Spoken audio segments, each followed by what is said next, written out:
Este año estamos en otra fase que también nos encanta, que es la de formar pilotos nuevos que no tienen ninguna experiencia y para lo que creo que realmente nacimos.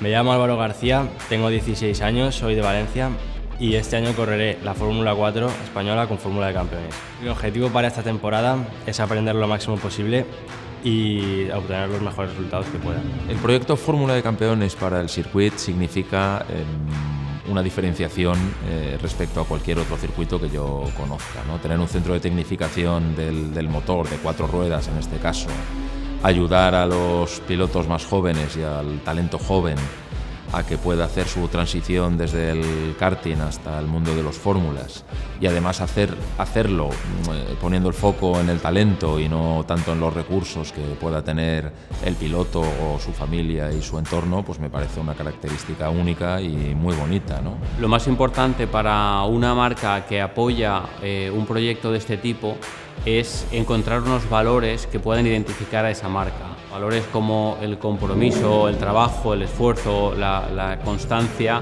son valores que una marca puede hacer suyos a raíz de verse reflejada en un proyecto como este.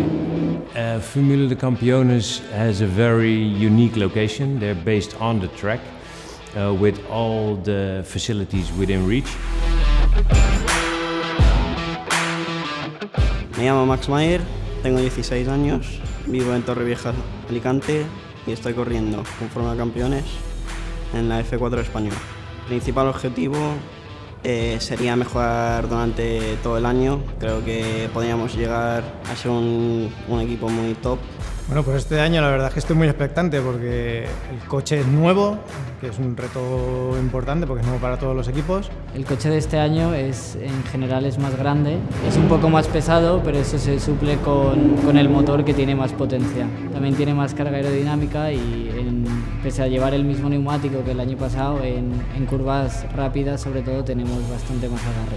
Álvaro y Max es su primer año, vienen del karting, a los dos los conocía del karting. De hecho, la primera carrera que Álvaro hizo en karting, yo era su mecánico. Actualmente estoy realmente abarcando un amplio abanico de actividades que pasa desde aprender cómo trabajan los ingenieros, ya sea tomando datos, analizando esos datos, tomando las diferentes medidas como presiones, temperatura de ruedas, tiempos, como también ayudar a los mecánicos para ver qué faenas hacen y aprender realmente de lo que van a hacer para luego poder tener un conocimiento amplio y poder saber desempeñar bien mi trabajo. Bueno, mi trabajo se centra sobre todo en desarrollar el potencial de los pilotos, al igual que hacen los ingenieros con el coche, mi trabajo es hacerlo con los pilotos, tanto a nivel físico como a nivel mental, como a nivel técnico están creciendo muchísimo. Como expiloto, mi función principal dentro del equipo siempre ha sido la de guiar a los pilotos. Va a ser un año de aprendizaje para los pilotos de la Fórmula de Campeones. Ya hemos tenido una pretemporada donde estamos teniendo muchísimo trabajo. Trabajan muchísimo, hacen 2 sesiones diarias donde tenemos karting, tenemos simuladores, tenemos sesiones de gimnasio, de fisioterapia, tenemos sesiones con el psicólogo, con lo cual tenemos pilotos muy completos que ahora solamente necesitan un poquito de experiencia para seguir subiendo y seguir avanzando en su nivel.